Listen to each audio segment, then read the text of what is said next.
Okay, back again to discuss more on immigration, as I am having a lengthy discussion on Twitter with some people who are absolutely anti-immigrant, but what they will say is that they are anti-illegal immigrants. So they're always, bringing up the legality issue.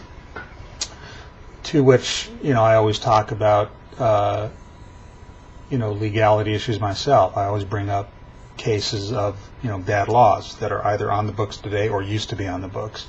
So examples of laws on the books today that aren't necessarily bad, but maybe not always followed implicitly.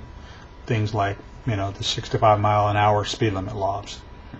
Do we always follow those? Of course not. Jaywalking laws in New York City. If cops in New York City spent all their time going after jaywalkers, would that be a good use of their time? Probably not. So I always bring it back to also one of probably the worst cases of a bad law in this country, which was, of course, slavery. It was at one time in this country legal to own other people.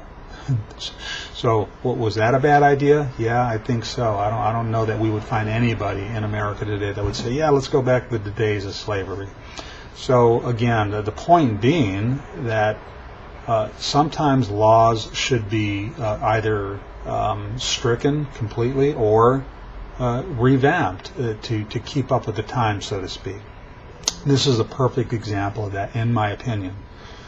We have current immigration laws that do not align the best interest of our businesses, especially in the area of where there's needs for a lot of labor, and let's be frank, cheap labor, like in the agricultural farming sectors, slaughterhouses, hospitality,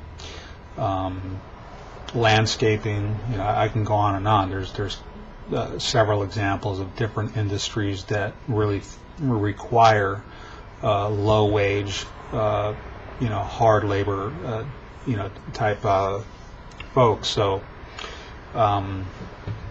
with that in mind, it makes sense that we have a vibrant immigration system that allows for more guest worker visas to fill certain jobs where there is definitely demand. There are all kinds of videos on YouTube showing farmers in states like Georgia, Alabama, Arizona, California, where they're begging for this, because they're well aware that if a lot of these harsh anti-immigration laws were to actually pass and go through and be enforced, they would be in deep trouble. And there are actually examples of that happening in Georgia and Alabama, where crops are literally rotting in the fields because there's no longer any immigrant labor forces out there to come in and do the work, and Americans simply don't want that work.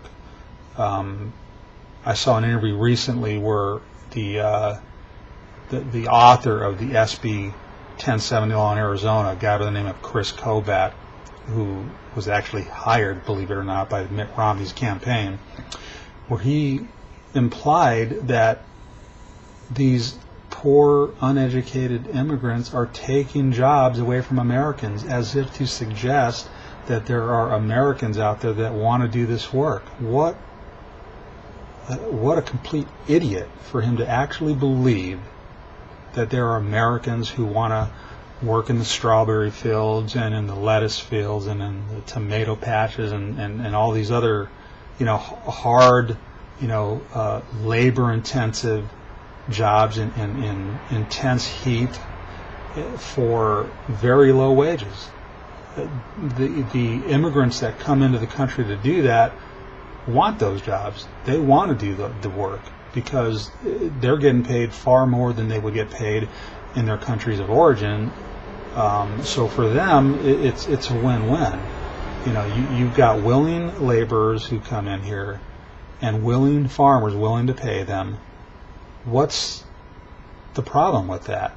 And yet you got all these idiots who seem to suggest that these poor people are coming into this country and somehow ruining our country. I've got these people on Twitter that are calling it an invasion. I mean, are you kidding me? Making it sound like there's some army coming in here with guns and weapons and taking over the country. Just, well, what a bunch of morons.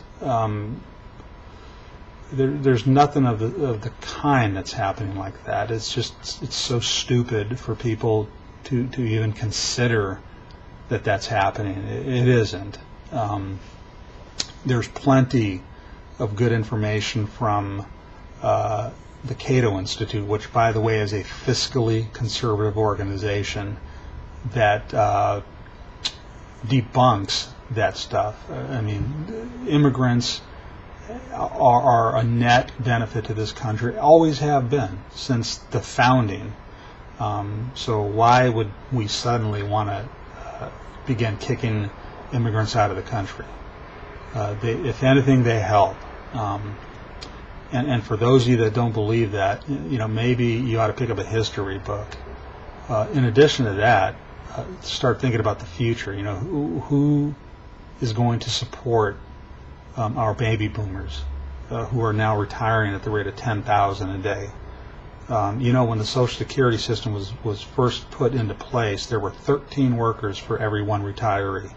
Today, that ratio is now about, I think, actually a little bit less than 3 to 1. So, we're having a real problem there. And if anything, we need more labor in this country. We need more workers, not less. So there are other reasons to consider